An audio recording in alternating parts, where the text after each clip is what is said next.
This is for 9.8. So we're starting off with a quick warm-up, and then we'll jump into the actual lesson, which will have more theorems. We've seen so far a couple from that first quiz. There was like 2 of them, and then we saw 3 more, four more on Tuesday, so just a couple of days ago. And now today we see kind of most of the remaining ones for that whole list that's on Canvas if you'd like to use it, or I'll kind of show it up here as well as we come up with, as they come up. So you've so far seen the first 2. That was 10.1 and 10.2 back from that first quiz, even from 9.1 to 9.5, because it was on 9.4. Then in 9.6, this is all of these 4. And they mostly are dealing with chords and diameters and things like that. What we noticed from those things. They do mention arcs, that comes up a lot. But now specifically, the ones that we're about to see today, they start at 10.7. They kind of skip over a few numbers, and then we get to 10.11 through 13. But remember, you don't need to know the numbers of things, but just know that this sheet here, I've kind of taken the diagrams right from our notes, and so you'll have time to either, if you would like to make up your own sheet like that, or if you just want to print it out from Canvas, that's also an option, or take a picture of the one I have in class is fine too. But let's try this warm-up out, because this is using a lot of the idea from yesterday with inscribed angles, and just making sure we're good with that idea, as well as central angles. So when I start by looking at this diagram, we have a triangle that's inscribed within a circle. And when it does that, think about the angles, like this one here.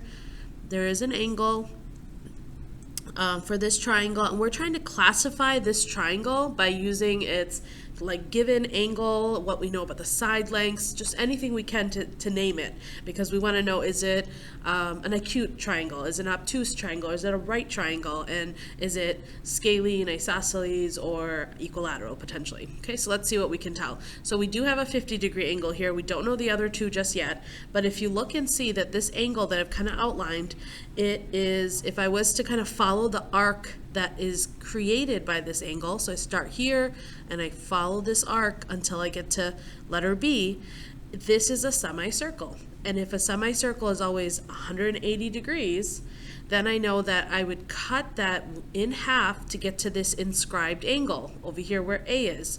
So this is a right angle then, because if you need to understand the work behind it, you don't have to show this work, but if you'd like to, this is the relationship we saw yesterday. It says the measure of angle A is equal to 1/2 the measure of arc BC. Because of the arc that it opens up in, this is called an intercepted arc that the angle is opening up to, the inscribed angle. And so that relationship is that the angle is always half as much as the arc it opens up to. Okay, so half of that 180 is 90. So if you wanted to write in what is the measure of angle A going to equal? Well, it's 1/2 times 180 degrees. And the reason we know this is 180 is because this is a semicircle. And then you just know that that's going to be, 90 degrees. So you don't need to show all this work. I'm just writing it here so you can kind of understand what's happening.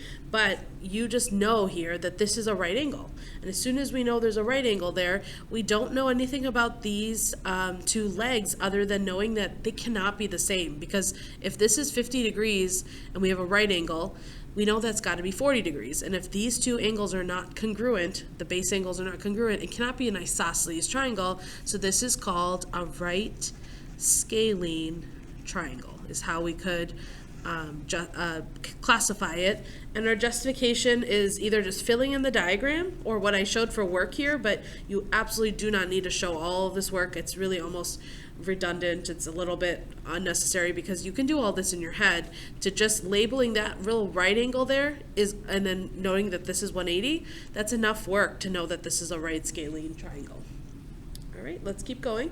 The next thing it wants us to find is some of the missing angle or arc measures. Now that we have most of the things filled in, now this should go pretty quick. So the measure of angle CAB, which is the one we just found, doing that relationship, because it's an intercepted, the arc was 180, and the inscribed angle is half of that, which is 90. This is 90 degrees. You don't have to explain it, you're just filling in the angles or arc measures. Then we have angle ACB, so follow the order of the letters, AC to B. We found that to be 40 degrees. Now it goes into arcs. So arc CAB is still a semicircle because it's going in the opposite direction here. So that's still going to be 180 degrees. And then arc AB is just this little portion here, so it's less than 180. We have to figure out how we're going to get there. And so again, you want to use this idea of inscribed angles and their intercepted arc. So from A to B, because that's the arc I'm looking for, let me do this in another color. This is the arc I'm looking for. Look at the angle that it opens up to. So we have this segment, this chord here, and this one here. And that's how we know that this is the angle that's opening up to this arc. So that 40-degree angle I have here, it has to be doubled to get to this intercepted arc. Because the arc is always going to be the larger of the two inscribed and arcs, because you're doubling it versus cutting in half when you go to the angle. So 40 times 2 would have been 80 degrees here. That's going to be the arc measure from A to B. And then if it went on to ask, what's the arc measure from A to C, then we could even subtract from 180, and that would be 100 degrees. Even though I don't need to find this, I can see it a couple of different ways. You could double the 50, because that's the inscribed angle for this intercepted arc, or just knowing that this is a semicircle, if that's 80, the leftover has to be 100. All right, and finally, one last follow-up question. This does use some trig on this one, so I'll kind of start it but not finish this one, just so we have enough time to get through the actual new material. And so the idea here is they give you, it says find the length of the sides of the triangle if the radius was 5.6. Now looking at the diagram, neither of the segments, these two legs of the right triangle, are the radius. Instead, the diameter is drawn in as the hypotenuse. So if I was to double this radius, and then I know it's a diameter, that's 11.2 millimeters for the diameter, which I can see in this diagram. So if I just want to label the triangle so far, whichever, I'm going to draw it similar to what you see, like this. So there's my right angle, there's a 40-degree angle here, or you can draw the 50-degree, or both, it doesn't matter, but you're not going to use both angles. You'll have to pick which one, because the only side length we know is this 11.2 millimeters. You are looking for both the adjacent and the opposite sides, or both legs essentially, from either angle. So you have to decide which angle do I want to base it off of. Let's say I want to do the, does it make a difference? Nope, it doesn't. So let's say I want to do the 50-degree angle, and I kind of just ignore this, kind of don't worry about the 40 at all. And then you're going to pick sine and cosine of 50 and relate the relationship with the x and the y with the 11.2.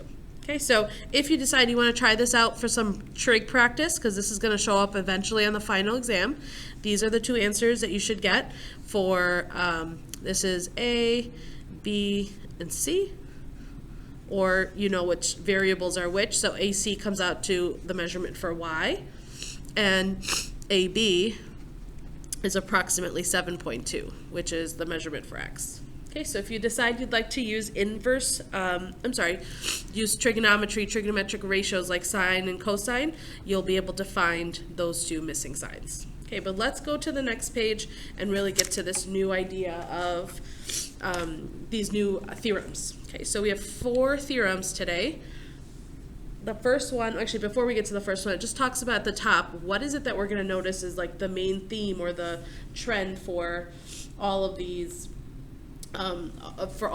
theorems that we're seeing today. So it says if two lines intersect a circle, their intersection or the vertex of the angles that are formed can be either on the circle, that's one option, either inside the circle, there's a second one, or outside of the circle.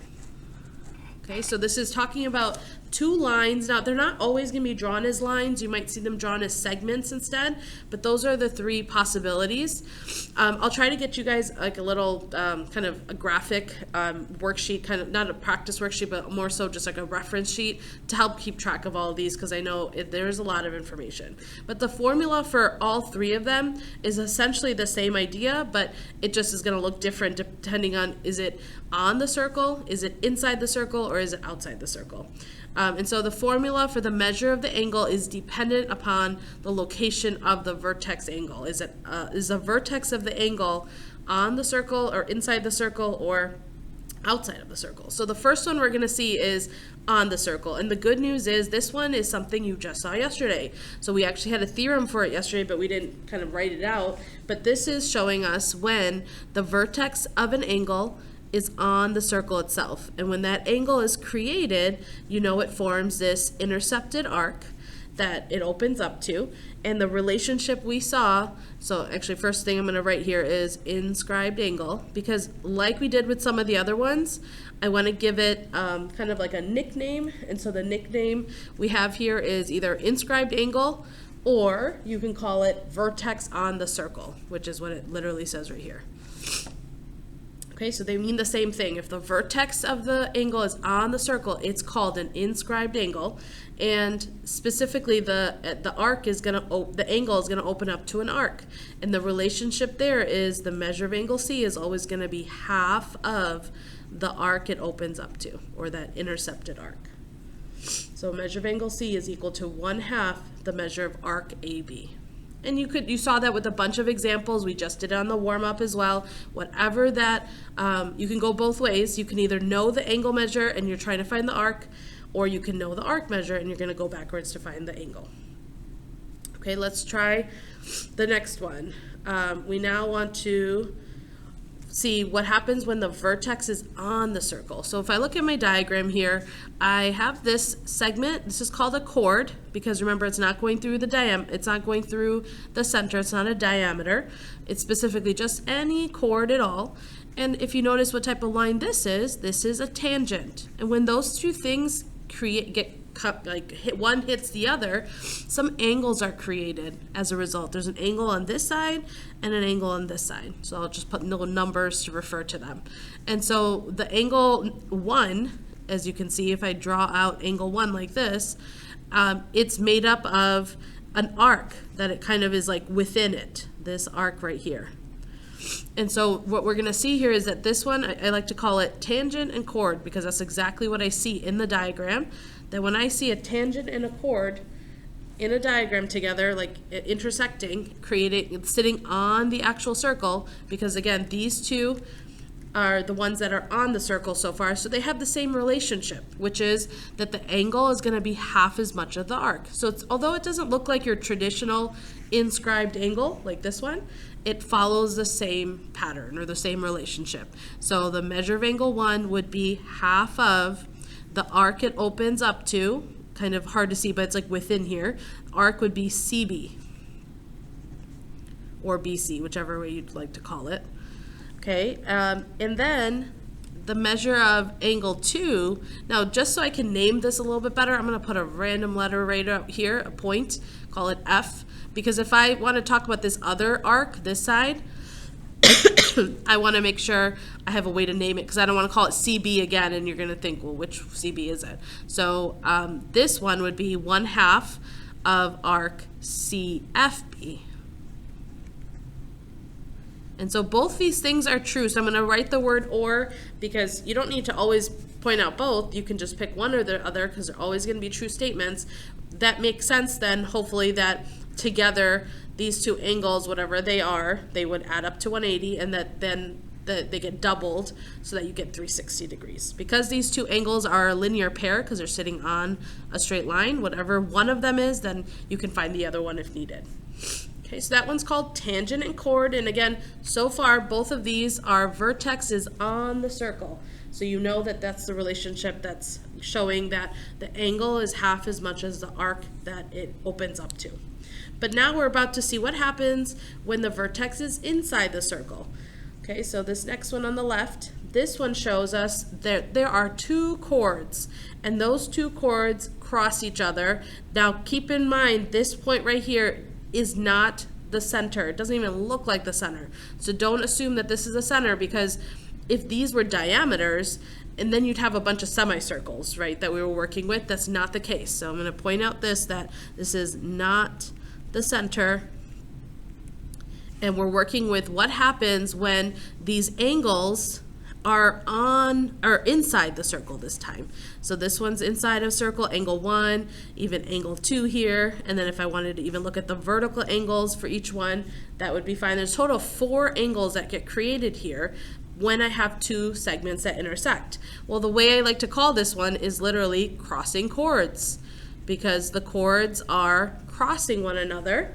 But again, you don't have to memorize these nicknames if that doesn't help you. You don't even have to memorize the theorem number. You just have to know that when I see a diagram like this, I should know the relationship, which is what I'm about to see right now. This is what crossing chords does. It says that the angle, let's say measure of angle 1 is the one I want to start with, it would be equal to the arcs that are on either side of angle 1, the one that it opens up to and the one across from it this way. So it'd be arc, before I do the arc, I want to do 1/2 of arc AB and add that to measure of arc CD. So you would add those two arcs together and you would multiply them by 1/2 or cut them in half essentially, or divide them by 2. That's what's always going to be the relationship with finding this missing angle 1. Okay, now if you wanted to find angle 2 instead, similar idea, it's still going to be 1/2 of the sum of the two arcs that open up to angle 2. So in our case, that would be this AD, this larger one up here, and the one right underneath it, BC. And it doesn't matter which order you add them in, you just would need to add both of those arcs together and cut it in half. Okay, so this one is called, again, crossing chords. Two chords cross each other, not necessarily at the center, and this is the relationship it can have. You know, again, you don't have to show everything is true. You may just, like if there's a question like this on a quiz or a test, and it shows you that you know what angle 1 is, but it wants to know the measure of one of these arcs, or you know what the measure of the arcs are, and you want to find the missing angle, you would have enough information to do that using this theorem. Okay, so finally we have one last theorem, and it does show me 3 different pictures with this same one theorem, because you can technically have different types of lines that create these vertexes that end up on the outside of the circle, because again we did on the circle for the first two, inside the circle for this one, and now we're outside the circle. And we have seen one outside the circle before. It was this one specifically, 10.2. This dealt with the point outside of a circle, but it wasn't talking about the angle measures. It was talking about the tangents themselves that were congruent. That was a similar picture, but now we're talking about the angles themselves and the angles and the arc measures. So this one I like calling external angle, because we're working on the outside of the circle of 2 lines. Now remember, lines can still be drawn as segments. Sometimes you might see that on a diagram instead of a line, but these are definitely drawing me lines, all of these. But the lines have different names to them. The line that you're most familiar with is like this diagram over to the bottom right. These are 2 tangent lines. There's one going this way, one going that way, because tangents only hit the circle at one point. So when it hits here at H and here at B, those are tangent lines. Well, these, this circle here on the left has one tangent line right here, but the other line goes through the circle. This has a special name to it. It's called a secant line. You don't have to really learn that this year. You will see it more in Algebra 2 at Treg and honors, in pre-calc definitely. So right now, don't worry about it, but the lines themselves are going through the circle.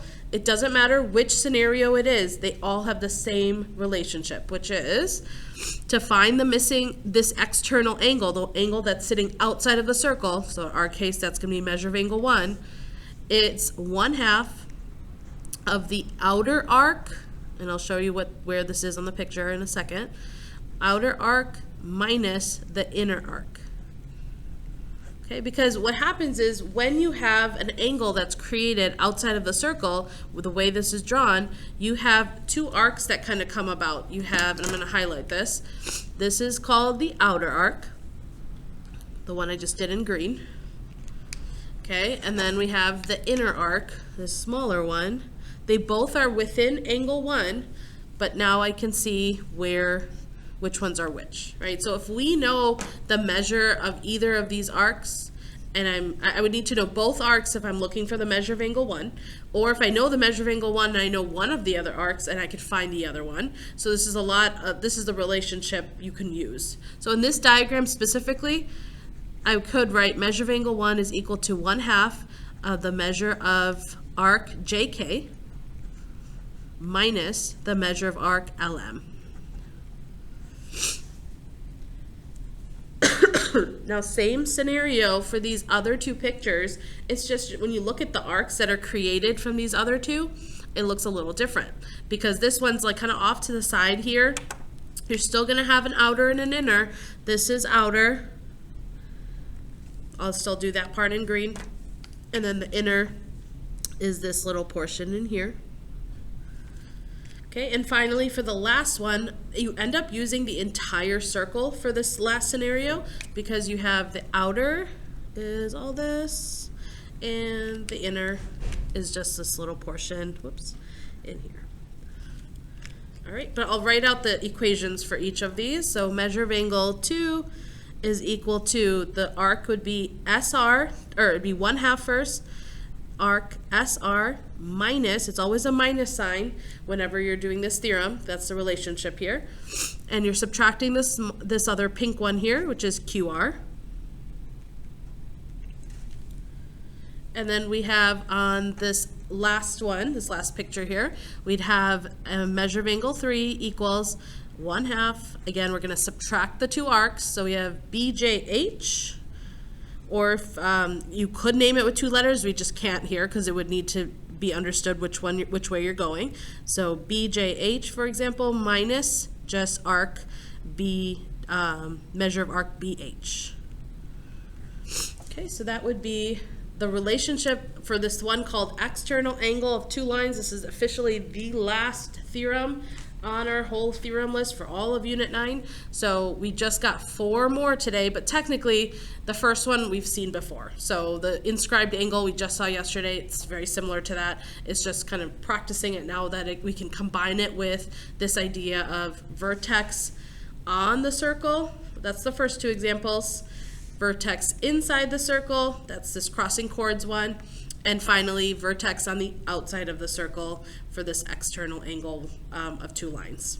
All right, so when we get to the back, there is practice for kind of all of, there's 9.8 practice, and it starts into getting into 9.9 practice. We're just gonna do the first, maybe not all 3 maybe, but at least a couple of the ones on the next page, just so that hopefully you get the gist of it. And then homework tonight will look a lot like this. So all you wanna do is identify which theorem do I wanna use. I can either write the theorem number, I can write the nickname. You don't need to write either one when you do your homework, you just need to do the problem, but I'm gonna do both those things. And if you need to keep referencing either this sheet, or if you need to flip back to the front page of your notes, you can, but remember this is on Canvas in case we need it. We're working with these bottom 4 now, starting with inscribed angles all the way to the external angle of 2 lines. Okay, so when I see this first picture, I see a tangent line and a chord, and that's literally why I called that nickname one, this 10.11, chord and tangent. Okay, so I'm gonna call it chord and tangent. I'll even write right above it that this is theorem 10.11 in case you want to reference it. You can, but remember, you don't have to do that on a quiz or on anything, on a quiz, test, homework. You could just jump in and do what the theorem says, which is that measure of angle, whichever angle you're looking at, is half of the arc it opens up to. Okay, so let's go ahead and look at this. This time you know the arc is 132, so I have to cut that in half if I want the measure of angle 1, which is what I'm asked to find. So all I have to do there is do 1/2 of 132 degrees. Now, do I have to show work? No, I don't have to even write this equation. I just have to write down that my final answer is 66, because half of 132 is 66 degrees. Okay, so they can be that simple, that quick and easy. You just have to make sure you're using the correct theorem.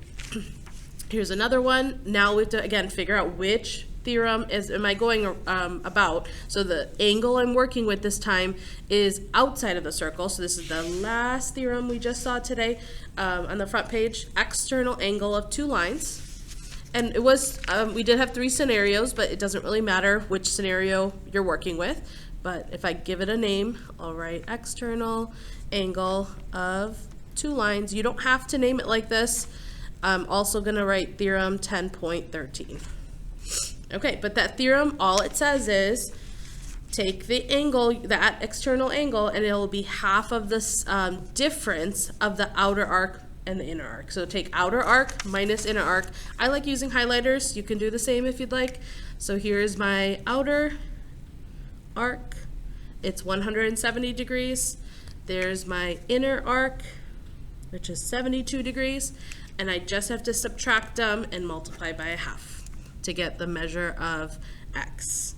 So measure of, or I won't even write measure of angle x. I'm just going to write x equals 1/2 170 minus 72. And that comes out to 49 once you subtract them and divide. So I found x. Since the degree symbol is already there, I don't need to put a degree symbol, but you can if you want. We're also being asked to find the measure of angle HFJ.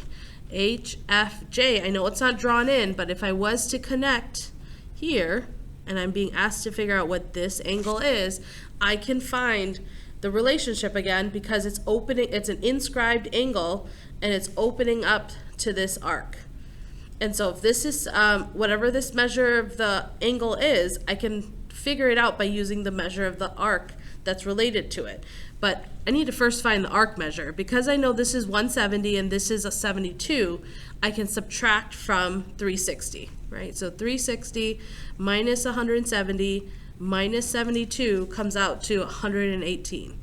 So this arc here from H to J is 118 left over. After we already knew the 170 and the 72, we only have 118 left to work with. So you have to take half of that when you come back to this inscribed angle. Okay, so this is an inscribed angle opening up to that intercepted arc. And so to find the measure of angle HFJ, I'm sorry, I wrote it wrong, HF and then J, it would be 1/2 of 118, which again, you don't have to show all your work if you don't want to. And this is theorem 10.7, or you can say the inscribed angle theorem. If you don't want to name them, you don't want to write all this extra info, you don't have to. It's just if you're wondering later on, where did you get that from? That would be what it was. So when I multiply by a half, you find out that the measure of HFJ is 59 degrees. Okay, so we found both pieces. This one kind of was a 2-part question using more than one theorem. So we've seen 10.7, 10.13, and 10.11. Here's the last one. This is theorem, it's called 10.12, which is called crossing chords because the angle is inside of the circle. So theorem 10.12, if you want the nickname for it, crossing chords, because that's literally what I see happening here, chords that cross one another. Now they happen to be lines, they could be segments, it really doesn't make a difference, but this 52 degrees is referring to this angle in here, and 144 is this arc, and then X is this other arc. Now here's where you have to be careful. We were being asked to find this arc here. And if this arc and this one across from it are the two that we work with when we're trying to find one of these angles here, because these are vertical angles. So this 52 degree angle is not the correct one to use for these two that are across. Instead, I want to find the linear pair of 52, so I can figure out this top angle or the bottom one. This comes out to 128 when you subtract from 180. Okay, so 128, here's how I would write crossing chords. 128 equals 1/2 of the sum of the two arcs. This is addition, not subtraction like it was for this last one here.